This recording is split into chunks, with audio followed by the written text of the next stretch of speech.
प्रिय विद्यार्थियों नमस्कार। शक्ति क्लासेस में आपका स्वागत है। तो आज हमने कक्षा 9 के विद्यार्थियों के लिए जो अध्याय 1.1 है उसके उदाहरण अपने समझे थे। आज उन उदाहरणों की सहायता से अपने सवाल करने का प्रयास करेंगे। तो देखते हैं कितने सरल सवाल हैं और कितने रोचक इनके आंसर निकलते हैं, वो आज अपने चेक करेंगे। तो चलिए विद्यार्थी, ज़्यादा अपने समय न गंवाते हुए पढ़ते हैं आगे।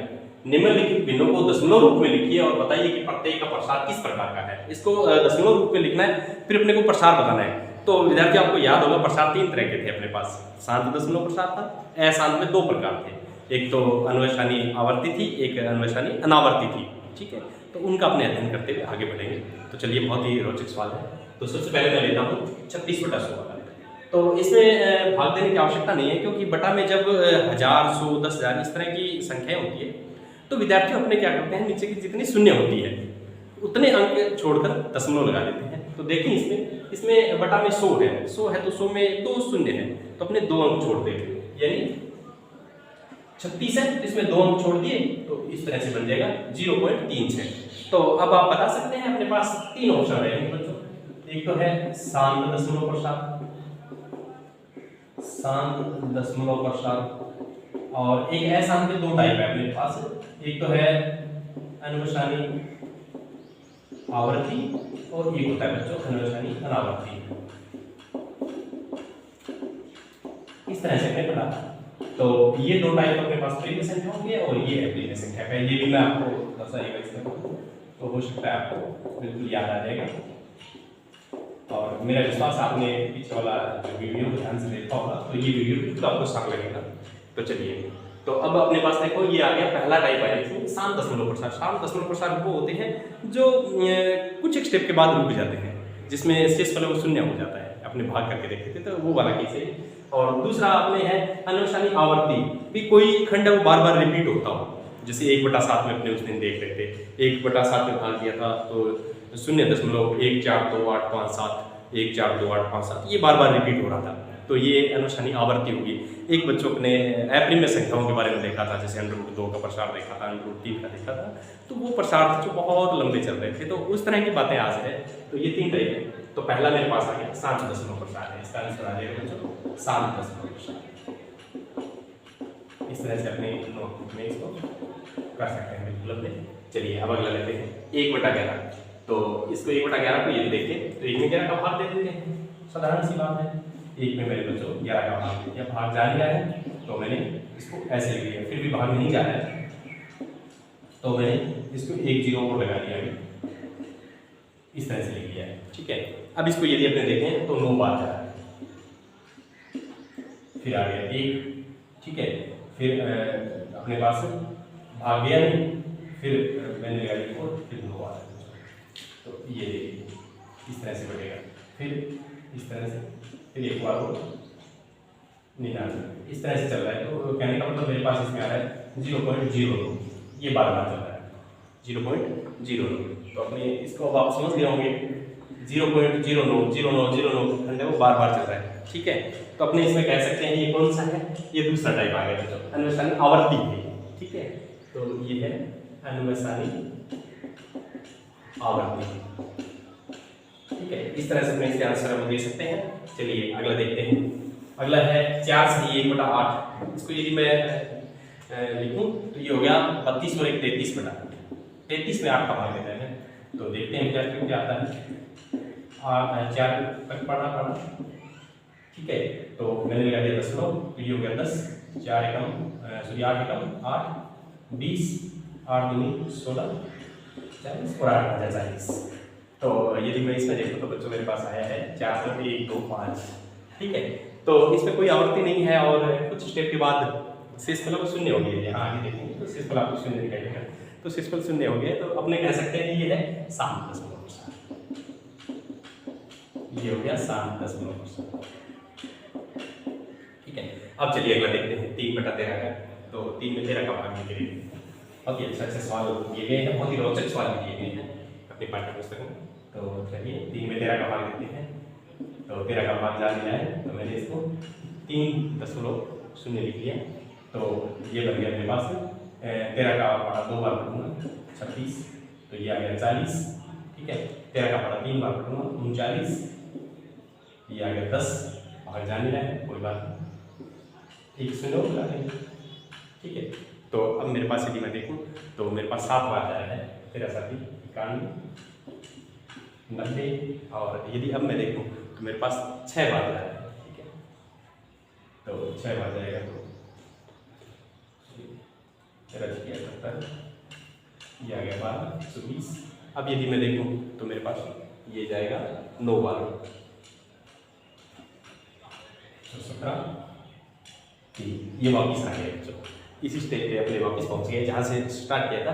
तो कहने का मतलब मेरा ये है कि आगे 2 पे जाएगा वैसे, क्योंकि ये 30 बन जाएगा, 30 पे जाएगा तो 13, 26, ये 2 पे जाएगा, तो यही क्रम है वो बार बार चलता रहेगा। तो क्या मैं इसको ऐसे लिख दूँ, इससे पता लगे अशांत है, अशांत भी कैसा है, अन्वेषणी आवर्ती है। तो चलिए इसका आंसर आ गया 0.230769, ये पूरा जो पुनरावृत्ति होगी इस खंड की पूरे की, तो ये हो गया अन्वेषणी आवर्ती। एक बात तो आपको पता लग गई होगी कि मेरे पास सारी प्रीमिय संख्याएं हैं, सारी प्रीमिय संख्याएं मेरे दशमलव प्रसार में सारे इसी में रहने वाली है, क्योंकि मैंने कोई प्रीमिय संख्या अपने इसमें नहीं दी गई है। तो ये भी अपने को पता होना चाहिए कि सारी संख्याएं वो यही प्रीमिय संख्याओं के रूप में है, इसके दशमलव प्रसार है वो फर्स्ट जो 2 टाइप के हैं उसी में से रहेंगे। चलिए 2/11 का देखते हैं, 2 में 11 का भाग जाने का है, तो इसको 2.0 लिख लेते हैं, एक बार है। ठीक है, तो 11 9 11, 90 आ गया, 11 का पड़ा 8 तक पड़ा, 20 आ गया। ये देखिए ये तो यहीं पर रिपीट हो गया, ये अपने पास यही स्टार्ट आगे देखो इसमें करके ये देखेंगे यहीं घूम के रहेंगे ना, ये देखिए इसी तरह अपना क्रम चलता रहेगा। तो मैं यही कह सकता हूँ इसको 1 8 1 8 1 8 1 8 का जो खंड है इसकी पुनरावृत्ति हो गई है ना, तो अपने लिख देते हैं 0.18। तो ये कैसा है, ये अन्वेषणी आवर्ती है, अन्वेषणी आवर्ती है। ठीक है, अब लास्ट वाला देखते हैं, 329 में 400 का लेना है। ये भी बहुत ही आसान सवाल है, क्योंकि आपने देखते हैं इसको, तो ये हो गया 329 में 400 का भाग जारी है, कोई बात नहीं, मैंने दशमलव ले लिया है, इसको भी ऐसे लिख सकते हैं। ठीक है, अब देखें इसमें, तो मैं देखूं तो 400 का पड़ा मैं 8 बार करूँगा, तो 8 चौका 32 यानी 3200, 3200, 90 आ गया, इसका पड़ गया 200। अब मैं देखूँ तो 2 बार पढ़ सकूँगा, मैंने 400 का पढ़ा 800, फिर मेरे पास 100 आ गया। अब मैं 4 का पढ़ सकूँगा 2 बार पढ़ दूँगा, तो मेरे पास 800 आ जाएगा, 200, 2000। अब मैं 5 बार कर सकता हूँ, तो यहाँ पे शेषवत 0 आ गया, जहाँ शेषवत 0 आ जाए तो वो शांत दशमलव के साथ होता है। तो चलिए आगे, तो ये अपने पास हो गया 0.8225, ये शांत दशमलव प्रसार है, इसमें कोई खंड पुनरावृत्ति नहीं हो रही है।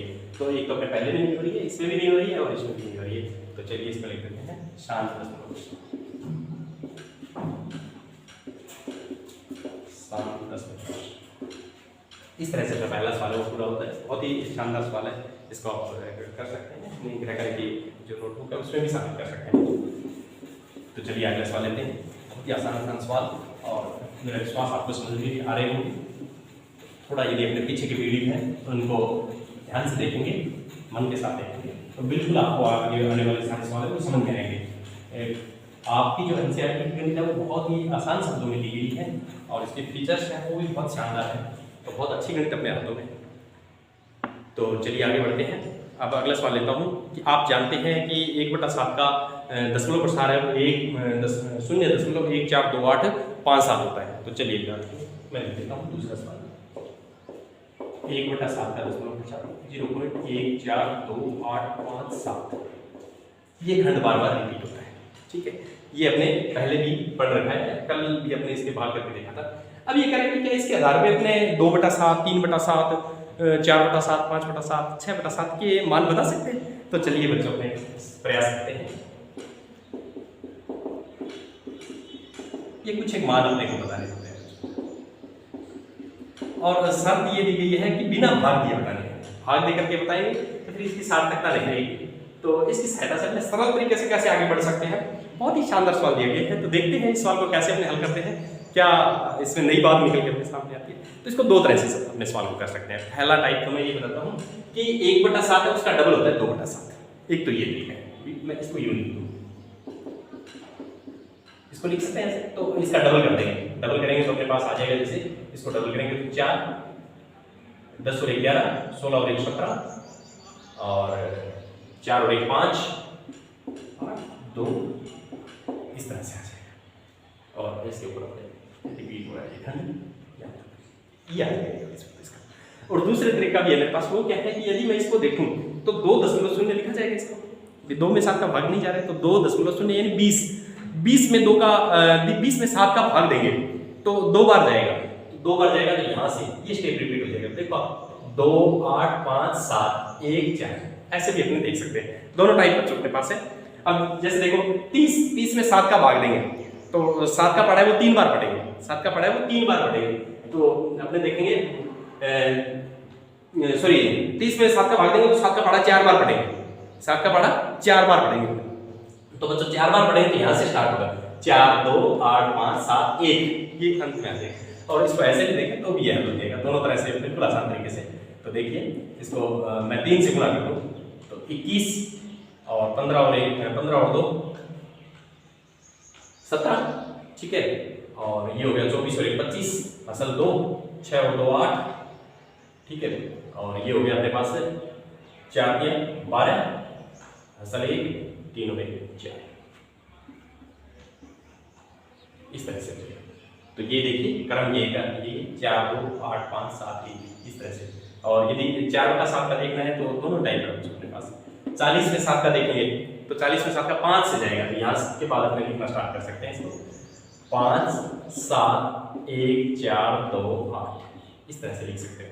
इसी तरह देखो बच्चों इसको भी अपने 50 में 7 का देंगे तो 7 को 7 बार पढ़ेंगे तो 49 है, तो यहाँ से स्टार्ट करेंगे इसको अपने, ठीक है। तो 7 1 4 2 8 5, इस तरह से। और यदि अपने ये हो गया 6.0 यानी 60 हो गया, 60 में यदि 7 का देंगे बच्चों तो 7 8 56, 8 हो जाएगा। तो यहाँ से स्टार्ट करेंगे इसका 0 8 5 7 1 4 2, इस तरह से देखो बिना भाग दिए हुए। मैंने किसी प्रकार का कोई भाग नहीं किया है, और बिल्कुल पीछे का जो है 1/7 जो दिया है उसको देख के बहुत से अपने निष्कर्ष निकाल सकते हैं। तो इस तरह से बिना भाग दिए अपने लंबी प्रक्रिया से बचते हुए इसको हल कर लिया। चलिए आगे बढ़ते हैं, अगला सवाल लेते हैं। बिल्कुल आसान सवाल, और अगला सवाल है, क्योंकि इन सवालों को करने के कई तरीके होते हैं, तो अपने को सभी तरीकों का थोड़ा यदि पता हो उनमें से, तो जो तरीका अपने को आसान लगे उसको इस सहायता से अपने आगे बढ़ सकते हैं, और गणित अपना रुचिकर सब्जेक्ट है वो बन सकता है। तो चलिए तीसरा सवाल मैं लेता हूँ। निम्नलिखित को P/Q के रूप में लिखना है, यानी निम्नलिखित को P/Q के रूप में लिखिए जहां P और Q पूर्णांक है तथा Q का मान कभी 0 नहीं होगा, जो प्रीवियस सेक्टर की परिभाषा है वहां से दिया गया है, ठीक है। तो पहले काम लेता हूँ बच्चों 0.6, ये 6 है वो पुनरावृत्ति वाला खंड है, एक अंक है जिसकी पुनरावृत्ति बार बार होगी। तो चलिए इसमें देखिए अपने, तो सबसे पहले मैंने आपको बताया था इसको x मान लेना है, माना x बराबर 0.6, ठीक है, क्योंकि 6 है इसको ऐसे लिख सकते हैं क्योंकि 6 की पुनरावृत्ति है इसमें x। अब मैंने आपको बताया था कि आपके पास इस तरह के जो सवाल आएगा उनमें दो टाइप मिलेंगे, कैसे कि दशमलव के बाद या कुछ अंक तो बिना पुनरावृत्ति वाले मिलेंगे स्टार्टिंग में, उसके बाद पुनरावृत्ति वाले मिलेंगे। इस तरह के दो केस आपको मिल सकते हैं, ठीक है। इसमें पहला ये है कि केवल एक ही अंक है उसकी पुनरावृत्ति हो रही है, यानी पुनरावृत्ति वाले अंक मिलेंगे और बिना पुनरावृत्ति वाले अंक मिलेंगे। तो इसमें केवल पुनरावृत्ति वाले अंक है, तो ठीक है। तो अपने केवल इसमें उस अंक को क्रॉस करवाना है जितने अंकों की पुनरावृत्ति हो रही है। एक 6 की पुनरावृत्ति हो रही है, उसको अपने दशमलव से इधर लेकर के आना है, तो अपने इसको 10 से गुणा करेंगे, तो 10 से गुणा करेंगे,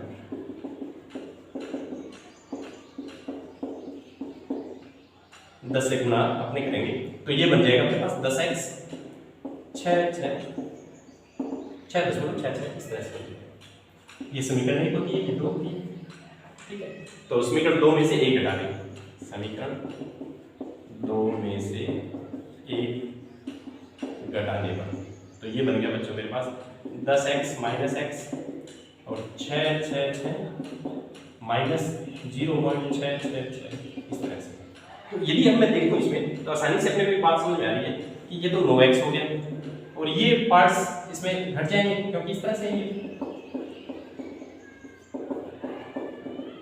तो ये तो सारे शून्य हो जाएंगे, यहाँ तो शून्य शून्य आने वाली है, यहाँ पे 6 आने वाला है। x का मान हो गया 6/9। इसका सरलतम रूप यदि देखें तो 2/3 रहेगा। तो इस तरह से अपने ये सवाल कर सकते हैं, बिल्कुल आसान सा सवाल। चलिए अगला सवाल लेता हूँ। बिल्कुल छोटे छोटे और बिल्कुल आसान सवाल आपकी पाठ्य पुस्तक में दिए गए हैं, इनको ये देखने देखें तो आसानी से कर सकते हैं। तो चलिए अगला सवाल है मेरे पास 0.47 7 के ऊपर सिर्फ बार है, तो ये एक 7 है वो बार बार रिपीट होगा इसमें, ठीक है। तो विद्यार्थी इसमें अपने को क्या करना है, इसमें ये ध्यान रखना है इसमें दशमलव के बाद 2 अंक है, तो पहले तो आपको बिना पुनरावृत्ति वाले अंक को क्रॉस करवाना है दशमलव, फिर दोनों को करवाना है, पुनरावृत्ति वाले अंक और बिना पुनरावृत्ति सभी को क्रॉस करवाना है। तो चलिए माना x मान लेता हूं, इस तरह से हो गई तो ठीक है। तो चलिए आगे इसको सबसे पहले तो अपने केवल 4 को क्रॉस करवाएंगे, फिर 4 और 7 दोनों को करवाएंगे, तो समीकरण को 10 से गुणा करेंगे केवल 4 को,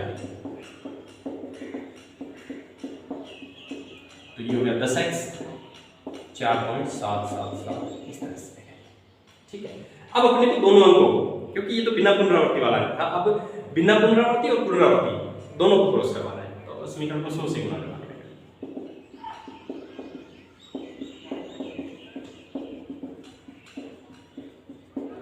तो ये हो गया 100x बराबर 47.77 इस तरह से ये हो चलेगा। अब अपने को पता है ये तो समीकरण 1 मानते हैं हर बार, ये 2 और ये 3, तो इस तरह के केस हो तो 3 में से 2, नहीं तो अपने 2 में से 1 घटा देते हैं हर बार, इसमें तीसरी है ये तो 3 में से 2, समीकरण 3 में से 2 घटाने का, तो ये बन गया मेरे पास 100x माइनस 10x 47.77 माइनस 4.77 इस तरह से बच्चों है। तो ये हो गया 90x और ये हो गया 44 में से 7 43 x बराबर 43/90, क्योंकि बाकी पार्ट्स तो शून्य हो जाएंगे। तो इस तरह से बच्चों में आगे बढ़ सकते हैं। तो ये भी बहुत ही शानदार सा सवाल है। चलिए अगला सवाल लेता हूँ मैं। ये 2 नंबर सवाल था, इसका 3 नंबर सवाल का दूसरा पार्ट था, ये तीसरा पार्ट, उसको देखते हैं क्या कहने वाला है, ठीक है। तो चलिए इसमें मैं देखता हूँ, मेरे पास है 0.00001 का इस तरह का सवाल, तो इसको देखते हैं ये सवाल क्या है। इसमें अपने पास 3 अंक हैं और तीनों की पुनरावृत्ति वाले, 3 अंक और तीनों पुनरावृत्ति वाले, तो कहने का मतलब बिना पुनरावृत्ति का कोई अंक नहीं है, तो केवल अपने तीनों को, नहीं तो पहले बिना पुनरावृत्ति वाले अंक को क्रॉस करवाते दशमलव से, फिर सभी को बिना पुनरावृत्ति और पुनरावृत्ति सभी को, तो अपने पास 3 समीकरण बनते हैं, ये 2 समीकरणों वाला केस रहेगा इसमें। तो माना x बराबर 0.001001 इस तरह से चलेगा ये, ठीक है। तो समीकरण 3 अंक को क्रॉस करवाना है तो 1000 से गुणा करना पड़ेगा, ठीक है बच्चों। तो ये हो गया 1000x, ये हो गया अपने पास 3 अंक क्रॉस करवाएंगे तो यहाँ आ जाएगा दशमलव, तो 1.001 इस तरह से चलेगा, ठीक है। क्योंकि इसके आगे 2 शून्य है, उसको कोई सार्थकता नहीं रही है तो मैंने तो लिखी नहीं है ना, दशमलव मेरा यहाँ पहुंच गया है, ये 2 शून्य भी आ गई है, परंतु की संख्या से आगे अकेली शून्य तो उनका कोई महत्व नहीं है, तो मैंने वो हटाई है।